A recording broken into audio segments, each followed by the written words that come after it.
Welcome to the In Cobb We Trust podcast. Today we have a very special guest, Barry Leavell, local protester and activist, and one of the leading voices for disability rights here in Cobb County.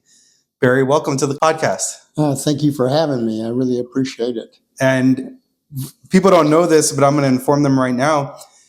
Before this interview, you actually recommended that I watch a documentary from PBS. I believe It was Change. What was the Not Charity? Change, Not Charity, and it was a history of not only the 504 regulations but also the American Disabilities Act of 1990. Is that true? Yes.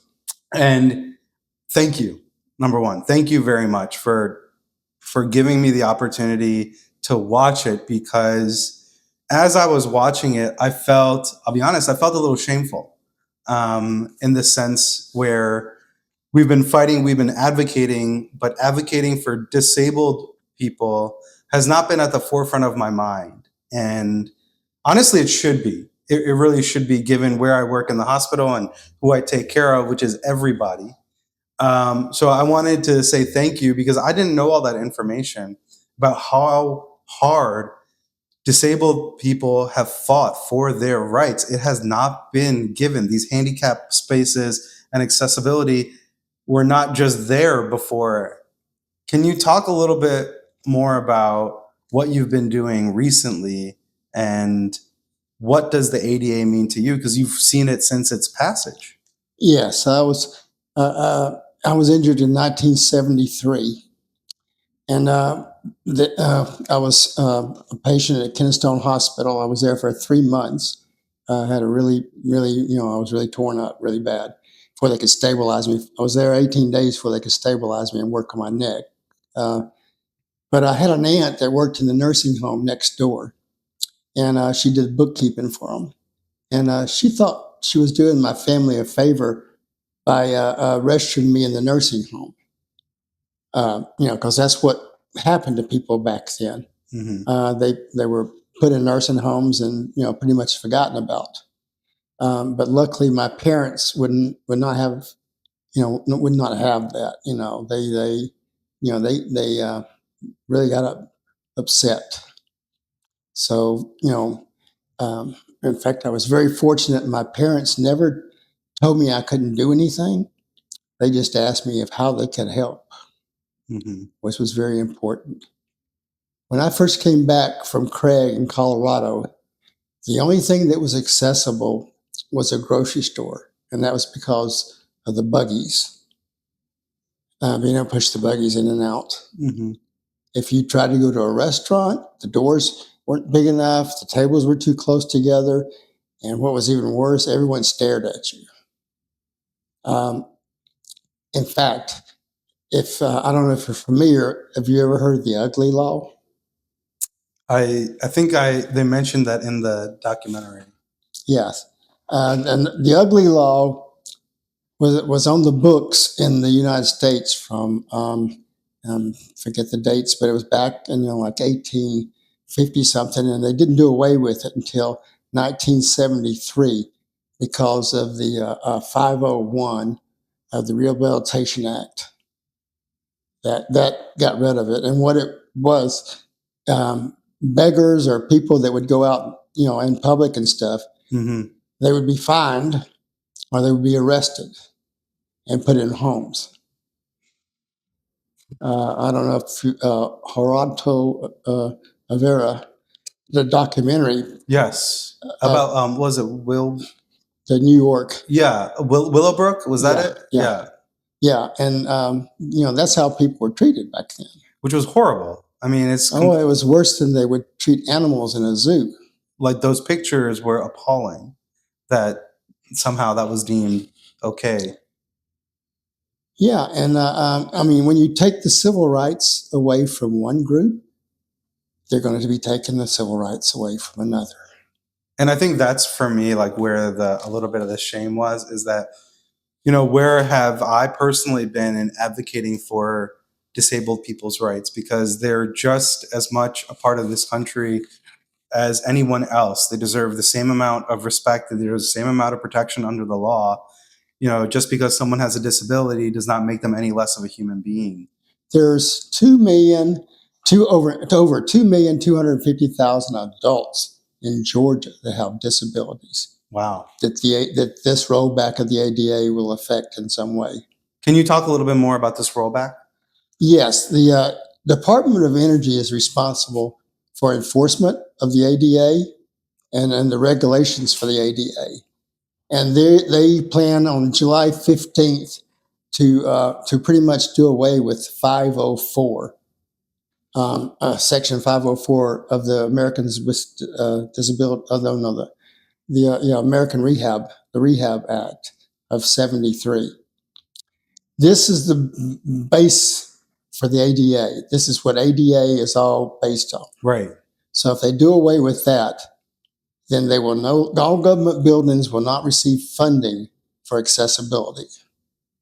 That means they could take away the paratransit. They could take away the bus systems with ramps.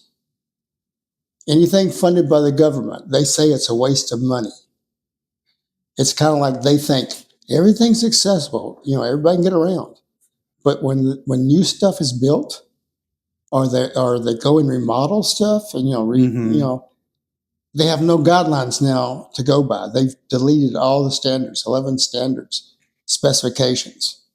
So that means your local shopping centers, when they restock their parking lot, the greedy developers are going to try to get as many spaces as they can. So there won't be any more striped out areas for ramps. Yeah. I mean, we're looking at really taking a huge leap backward in terms of what the guidelines would be for accessibility for all these buildings and whatever people remodel. And it doesn't seem like they care to listen. They care about one thing: money, greed, and stupidity. They think that we just cost them money, but they don't realize, yet for the grace of God, so go they.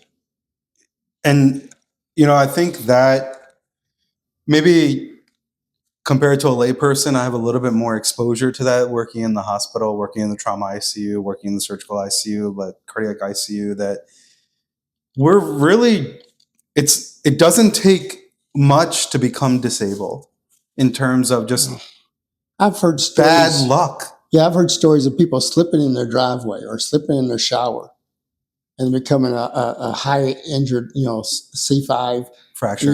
fracture in the neck, paralyzed for life.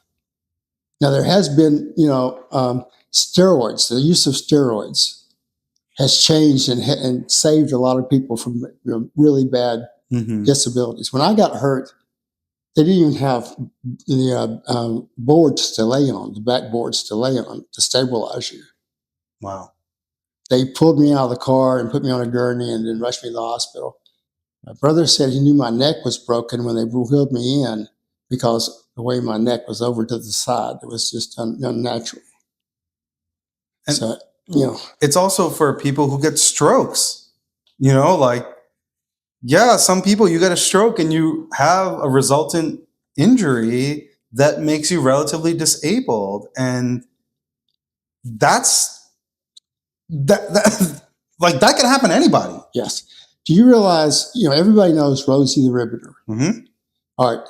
During World War II, when they were looking for people to do work in the military, industry, Lockheed Martin and all these companies building these planes and all this other stuff, they put 3 million people with disabilities to work. Wow.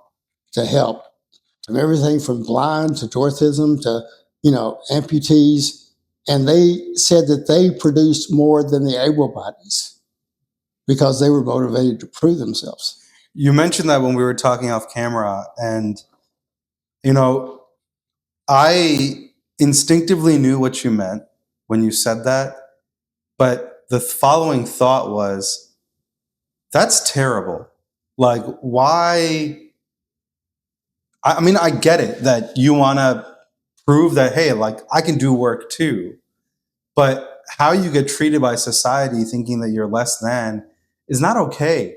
It's not okay to treat each other this way. Yeah, when I got injured, people didn't even have the dream of being married and having a family or owning a home. One of the guys I was roommates with out at Craig when I was doing my rehab, Mm-hmm. he was 25 years old, but he got injured at 16. And he's been in a nursing home since then. And he was doing, the rehab kind of a tune-up. Mm-hmm. And after that, he went back to the nursing home. Can you imagine spending the rest of your life with people 80 and 90 years old at that age? I don't know what happened to him, and then the veterans coming back from Vietnam. If it hadn't been for them, we would have never gotten the ADA passed. Those guys were awesome. Oh, really? Yeah, because the congressmen and senators listened to them. Mm. Even though we were fighting them, they had a little bit more respect, unlike they do now from the present administration. Right. Absolutely. Yeah. So, we've gone so far. I mean, I've had so many opportunities because of the ADA, and I'm afraid that people won't have those opportunities in the future. And one thing that you were mentioning, that you have a couple protests planned. Yes. Can you tell me a little bit more about it? Yes, we're doing a protest tomorrow at the Center for Civil and Human Rights down by the Coca-Cola plant. Tomorrow and the 15th? And the 15th, we're doing one at the Capitol. Okay.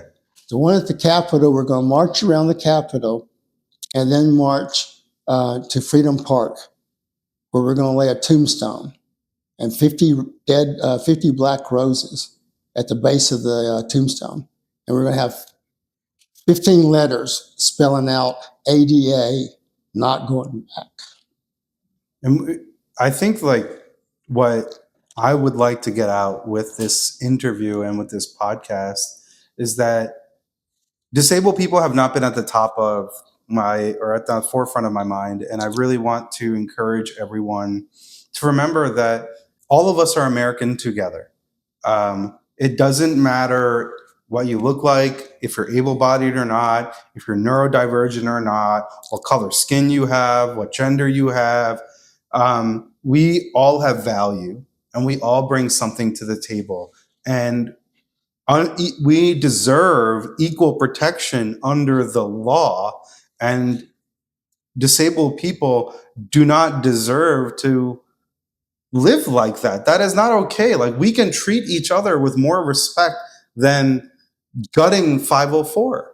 The one thing that has really been missed about what's made the United States such a economic powerhouse and stuff is that a lot of the ones that have done this are from other countries.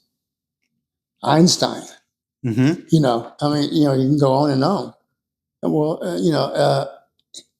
when people come from a different part of the world, they look at problems differently, which is like looking outside of the box, which helps us to solve problems. It's not like having blinders on Mm-hmm. when it comes to solving a problem. Mm-hmm. And that's one of the things we're going to be missing out on, by not allowing, people to come in from other countries that that's what this country, started with. Yeah, immigrants. They were called the illegal immigrants. They were called pilgrims. I love how people are like, well, just do it legally. Like this artificial line in the sand that you put there. Make it so they can do it. I agree. Like, it does. I mean, there's so many reasons to do it. The moral reason, the fact that you're talking about, that it adds to the melting pot, but ultimately too, it's better for business to have more people here. Who's going to pick the vegetables? Who's going to build the houses? Immigrants build America, and they have even if anybody looks at their ancestry, they came from somewhere else. Right. Even the Native Americans came over from Alaska, the Bering Strait to Alaska. Mm-hmm. So, I just don't understand. I don't get it. You don't. Well, I don't get it either, and it looks like we're facing. It's tough, right? It's tough to keep hope in this moment. Well, one of the things that has there's two things that have grounded me: action instead of anxiety. If you sit at home and see this stuff and don't do anything, your anxiety level, it's not healthy. Mm-hmm. But you're surprised how if you get out and demonstrate, how much better you feel. Yeah. It's an amazing. And then another thing, at a protest, I've been going to these protests at Kennesaw Mountain National Park to save the parks. And this Yahoo, that's a better term, I guess, with a It's okay. We let it fly on the podcast. with a Confederate flag, keeps showing up, and he's hollering at me, "Cripple." I haven't heard that term used in over 40 years. So that's what the future is looking like. So every time I get discouraged, I think of that, and it puts another fire in my belly, throws another log on the fire in my belly. It's incredible how our society has devolved in so many ways in terms of what's acceptable and what's not acceptable. Yeah, but the problem, not only you have to fight for civil rights, you have to fight to keep civil rights. Yeah. First it was Roe v. Wade that they got rid of. Now they're coming after 504. And they're fast tracking it. They're going to be doing that with all the other DEI programs. And I wonder, you were telling me that you've been in Cobb County, you work in Cobb County government. Can you tell me the story again about the bus system? Yes. I was fortunate enough to work about 3 offices down from the first director, Rachel, and I can't remember her name, but I called her first name. We were on first name basis, but she had come from Seattle, where they were struggling to get their bus system accessible. And so she was they were up there, they were dealing with the cost of retrofitting the old buses Mm-hmm. and making it accessible. So this was before the ADA, about a year before the ADA started.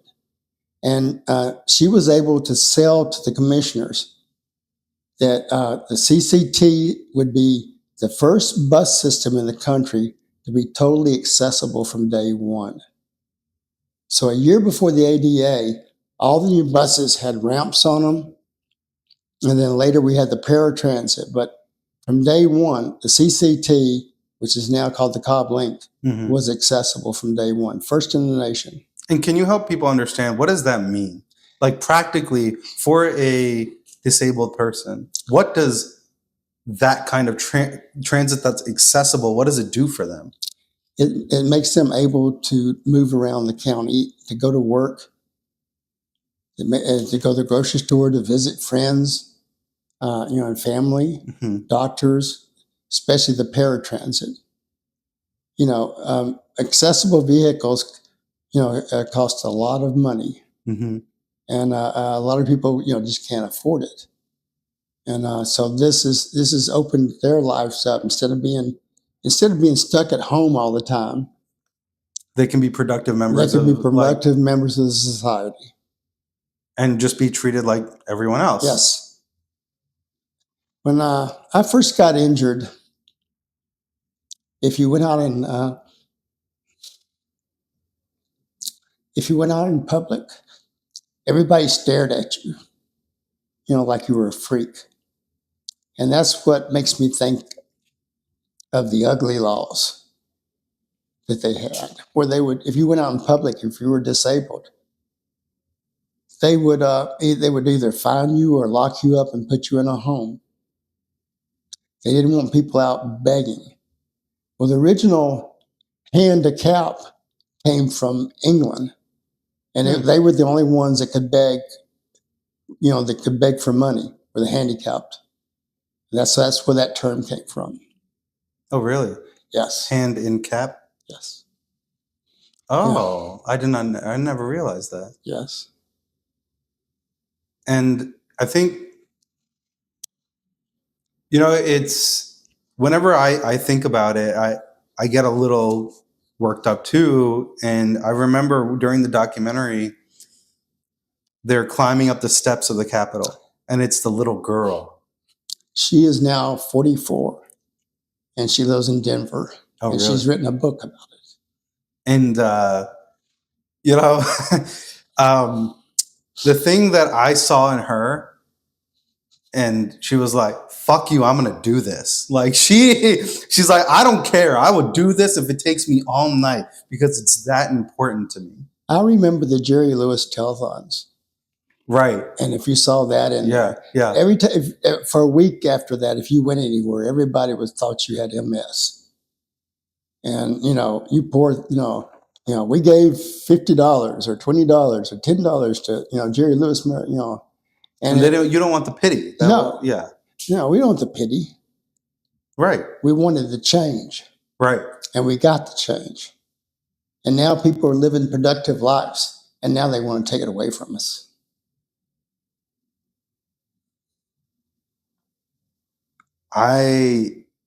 It's hard to find the words, to be honest, that we've come here, that we've got to this point. The only thing we can do, I went to both Senators Warnoff and Ossoff's office, and they listened to me. They were very sympathetic. I gave them all my information, but I never heard back from them. So we need to make noise. Yes. We need to really start making noise. That's the only thing that's going to make change. I need a lot of people to show up at the Capitol on the 15th. What time is it? It's going to be from 11 to 1, their lunchtime. 11 to 1. Okay. Yeah. Okay. And the indivisible people know about it? The Yes. 5051 people know about it? Yes. Okay. Yes. Okay. I unfortunately am working in the hospital that day. I understand. Because I was like, man, I really want to be there. But let me ask you this. You've been in Cobb County a long time. Yes, all my life. Yeah.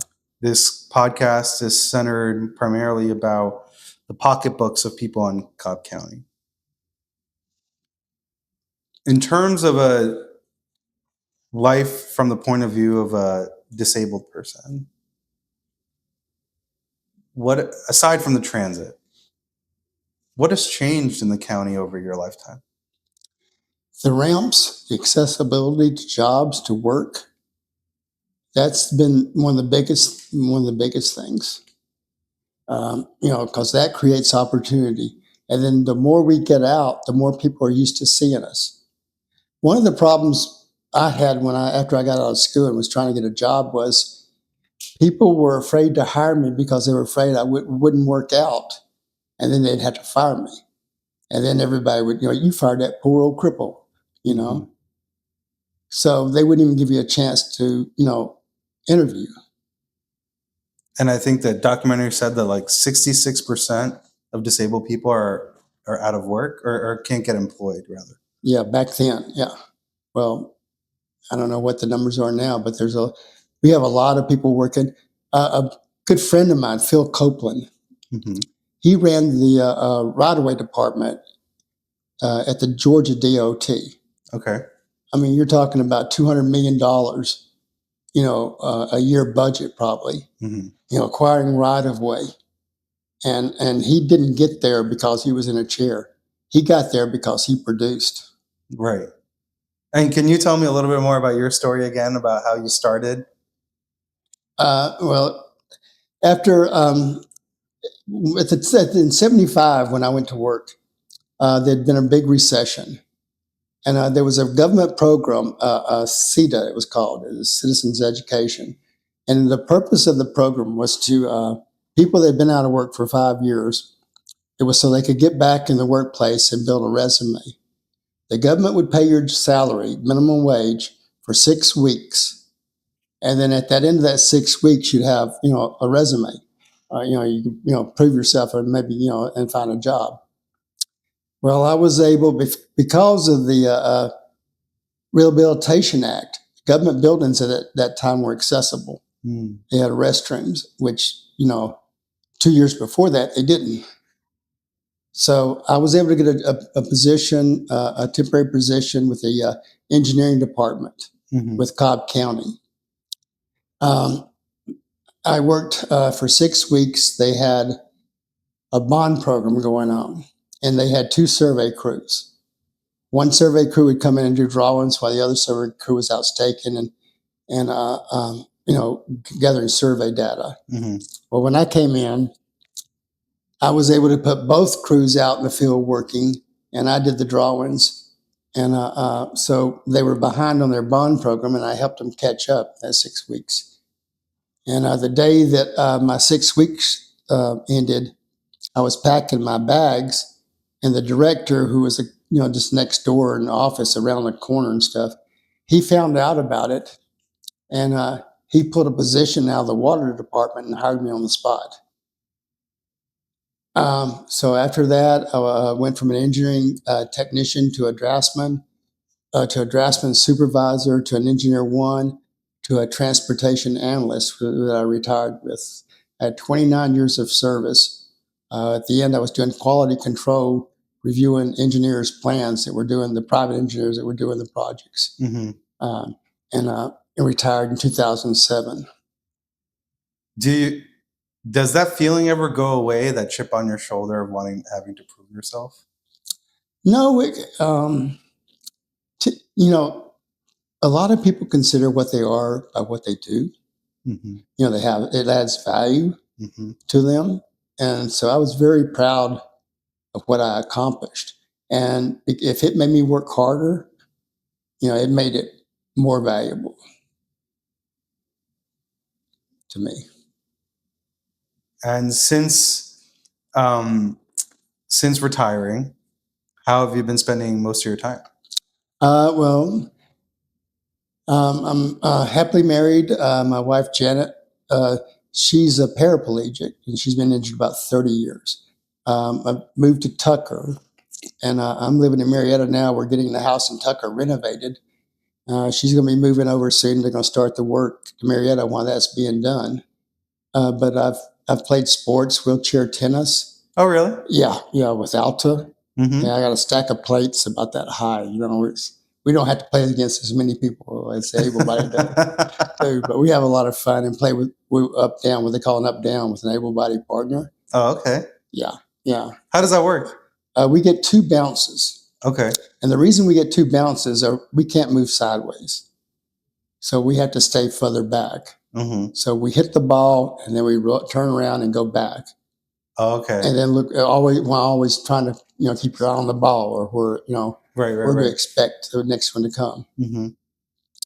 And we can have rallies, 8 or 9 balls crossing the net. Oh, wow. I've played in a tennis match that's lasted 5 hours. Oh my goodness. And this was just 3 sets. Okay. That's a lot of rallying. Yeah. That's a lot of rallying.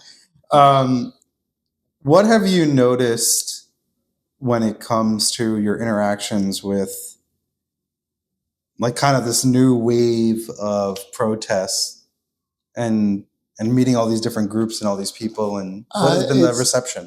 It's filled my heart with joy to know that there's good people out there, and there's more good people out there, trying to save the country and save, our civil rights and everything than not. The problem is a lot of people just don't know what's going on. Yeah. A lot of people are living such busy lives. They're worried about, 9 to 5 jobs and, taking care of the kids, and they got juggling so much. And then you have another group that's afraid. And that's what the Trump administration wants. Right. They want us to be afraid, to be quiet, to not do anything. Yeah. Little do they know we're fucking American. We're not going to take any kings. We're not going to take this shit. It's just the problem, how much damage is going to be done before we get our country back. Yeah. I mean, the fight for the ADA took 20 years. And 10 years before that for the 501, to get someone to finally, get 501 into law or and have it applied to government buildings. And then the same standards were used with businesses and stuff.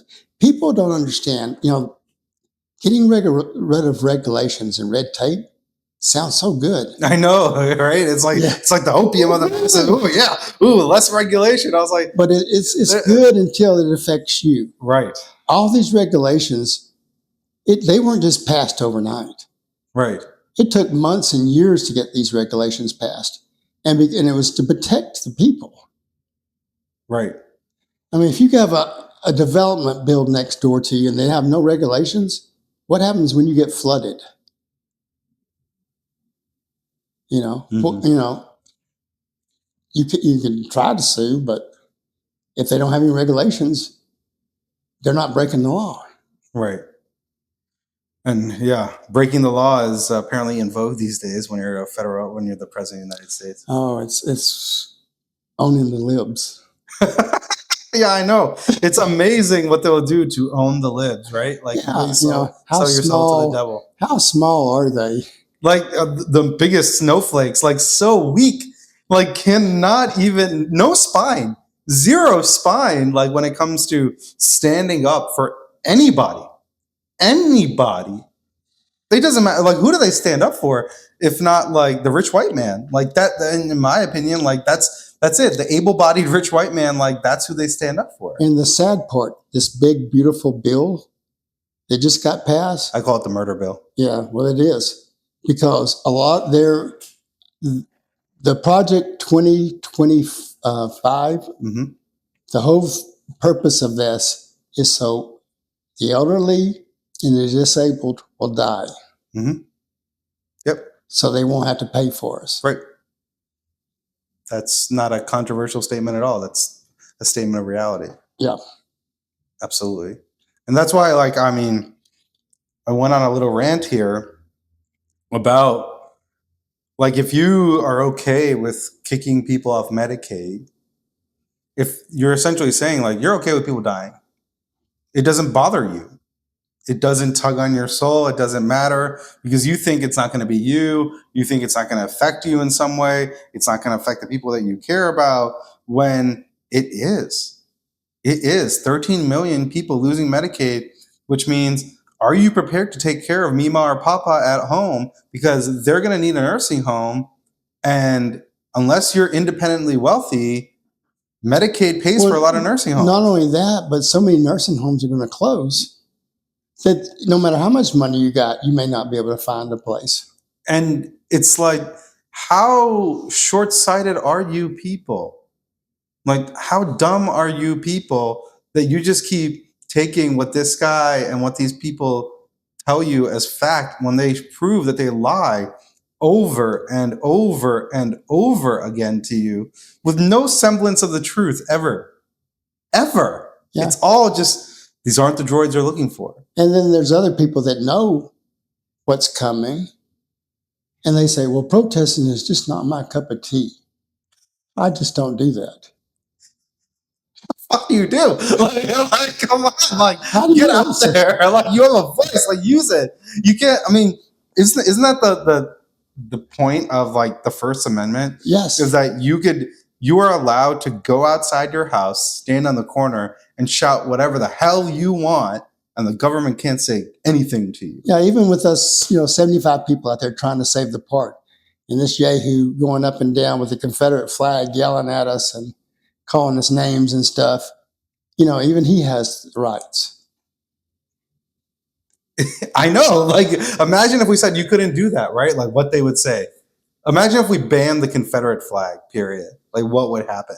Well, they did it with the state.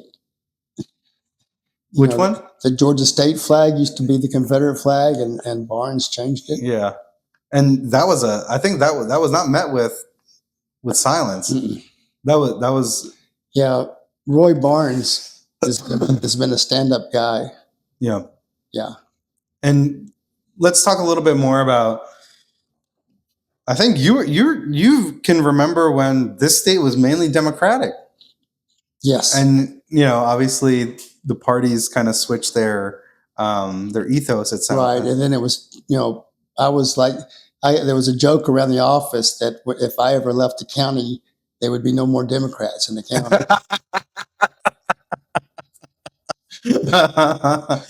I mean, it's changed. I would say Cobb County has changed drastically. Yeah, In now it's terms, swung back. Yeah. it's swung. It's in the blue column.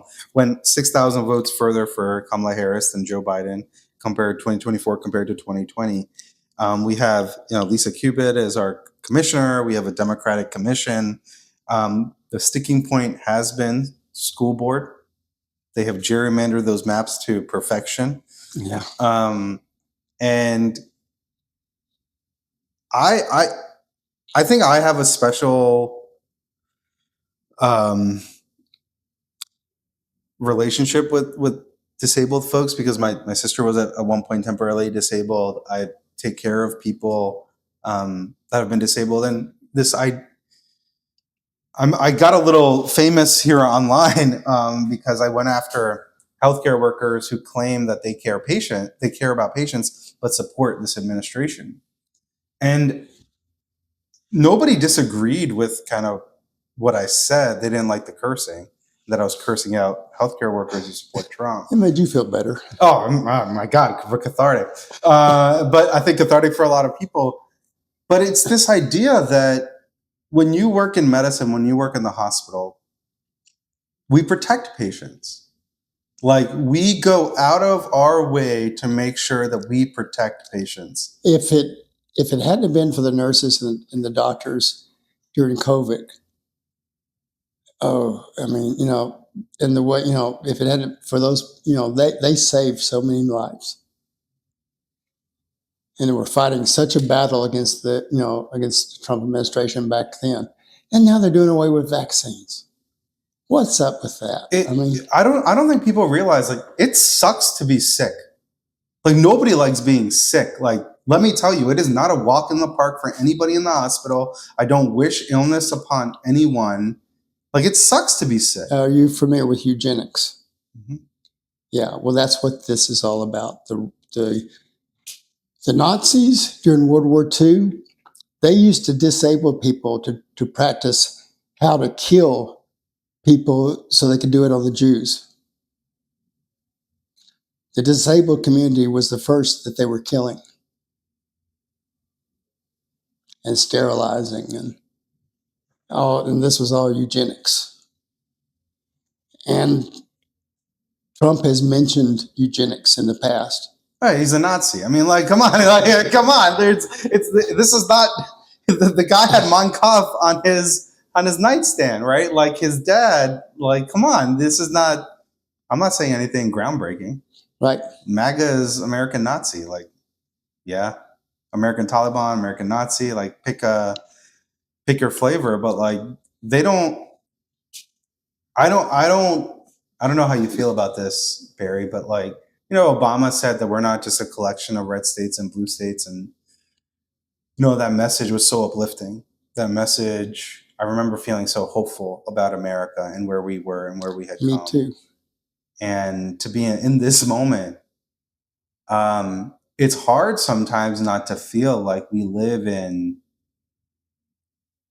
like just different societies. Yeah, well, my hero, other than my father, was Jimmy Carter. Now, these people that claim they're Christians, Jimmy Carter was a Christian. Yes, sir. And they tell me, well, you can't judge other people about their being a Christian or not. I'm not judging, I'm just seeing what they're doing, how they're acting towards people. How can you starve 500,000 babies and have food sitting in a warehouse with guards to keep them from getting it and say you're a Christian? With the USAID.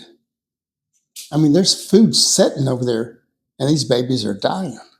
We're actually paying to warehouses the food, the peanut paste that's produced here in Georgia. That's evil. No, it is evil. You're right. And I had a conversation with someone that was sitting right where you were. And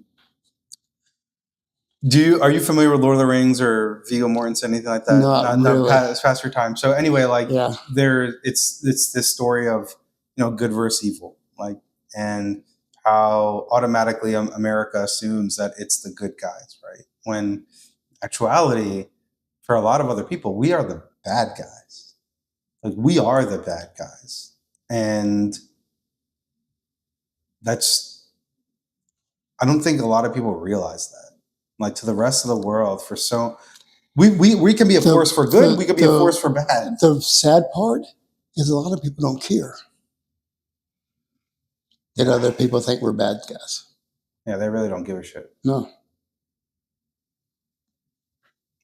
And they're going after education too, so we don't teach it. Yeah. I mean, yeah, all the school programs that they've got for kids with disabilities to give them an education, the extra, curriculum and stuff for the blind, for the deaf, that's all going away. It's going to be dumped on the states to pay for, and a lot of the states can't afford it. So what you're doing is you're making it impossible for people to make a living, but you say they got to work to get Medicaid. Yeah, it doesn't make any fucking sense. It's a catch-22. And they're doing it on purpose because they know it. Yeah, because they don't value life. And like 504 plans, like I'm a parent of you're very smart, but my eldest has ADHD, and there are parents in this county that rely on 504 plans for their children for reasonable accommodation. Yeah, I'm dyslexic. Is that right? Yeah. I've had a problem all my life, but I've been able to overcome it. Mm-hmm. And, rise above, even though, I mean, look at Albert Einstein. He was dyslexic. Which is wild. No, wild. This physicist was dyslexic, but like, look at what he could accomplish. Look what he did accomplish. Right. Yeah. Absolutely. And I don't think people realize, Barry, I really don't, until like it was brought to my attention, because I think part of my coping mechanism really has been really limiting kind of what comes across, just because it's so much all the time. And that's their plan. That from day one, that was their plan. To overwhelm the enemy, which is us, the people. Yes. Like, we're the enemy to them. But it's very important work that you're doing. I just want to let you know that. I appreciate it. But I couldn't do it without the support of Indivisible and the people with them. They're really good people there. How did you connect with them?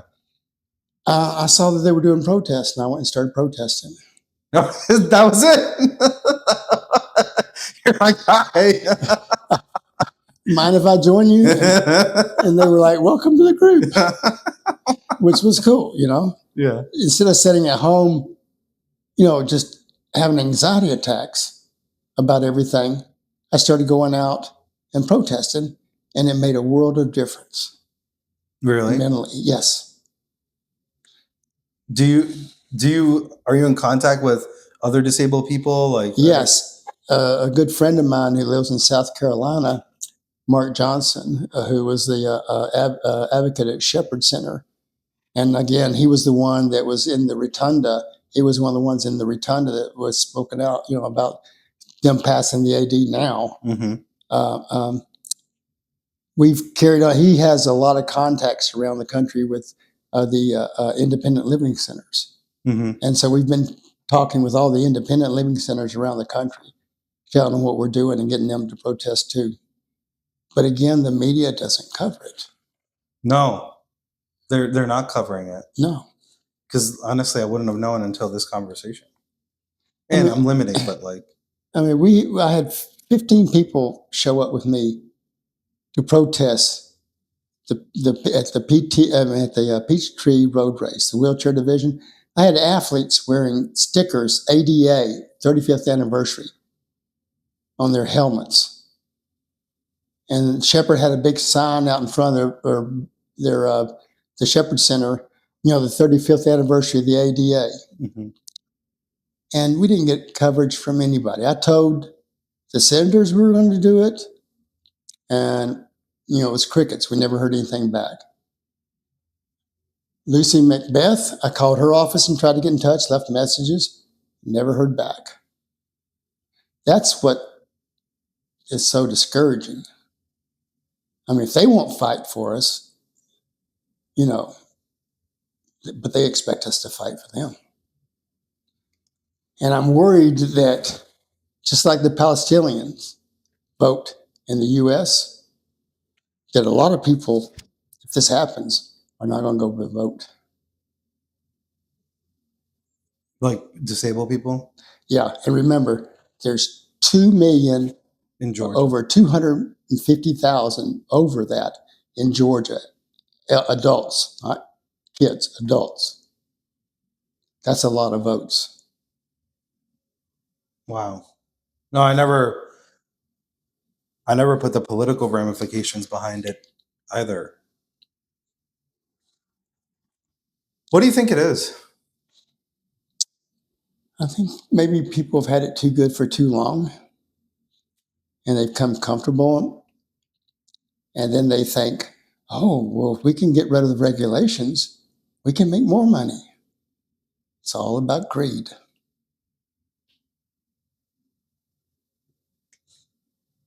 Damn. You make me want to fight. I will say Good. that. You make me want to fight. Like, you make me want to be like, I need to include advocating for disabled people as part of my repertoire. I just wish somehow we could get a hold of Rachel Maddow. She does such a great thing with all these protests. If she could see these protests, she could bring, a lot of people, to our cause. She is awesome, Mm-hmm. I guess we're going to be tagging her from the podcast. Let me ask you this. Okay. Where do you think we're headed? I'm an optimistic. We may have a couple of hard years ahead of us, but we will come back. Just like when, the Nazis took over Germany and now they're back. Just like in the 50s, with the dark list, the black list, the McCarthy era. We've had these, the Ku Klux Klans back in the 30s and stuff. Americans have always, it's like, what's his name? The guy who ran Britain during World War II, Winston Churchill. Oh, yeah. Okay. Winston Churchill. He said, you can always count on Americans to do the right thing. When all of their options have been exhausted. When all their options have been exhausted. So you believe it? I believe it. I have to. And there's no point of going on if I didn't. There's, where let's set aside the fact that they're going to gut this 504. What more should be done, or what is left to do to advocate for the ADA's improvement? And like, rather than repealing, like, we should be advocating to improve it. For me, because I come back from the beginning when there was nothing. I mean, it's paradise now. We can go out and work. We can have families. We can own homes. We have the American dream, or at least a chance at the American dream. Well, we didn't before. So it's just making sure you protect it. Yes. That's of the utmost. Yeah, I'm sure there's more we can do, but for me, the most important thing is to protect what we have. And the The last question I'll ask you, something I ask everyone, something I ask people in the hospital. What brings meaning in your life? What makes life worth living for you? My family, my friends, uh, um, and my successes. What that I've made over life. Now looking back, the people I've met, the friends I have. So many. I've had so many great opportunities. In fact, I jokingly have referred to myself as the Forrest Gump because you know I I never give up, and I have a great grasp of the obvious. And a good sense of humor too. You gotta have. That's a good.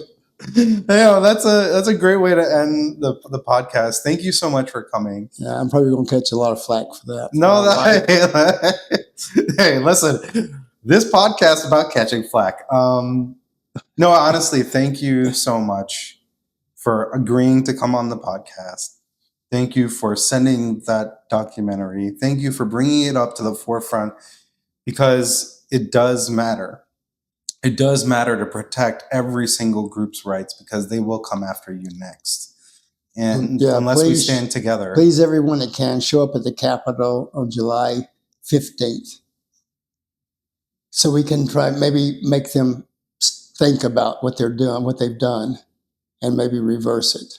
If enough people show up and speak out, and it's heard across the country, they can't get away with it. So July 15th, 11 to 1, Freedom Park. Be there. Around the Capitol and then go to Freedom Park. Around the Capitol and then go to Freedom Park. Yeah. Thank you so much, Barry. Thank you.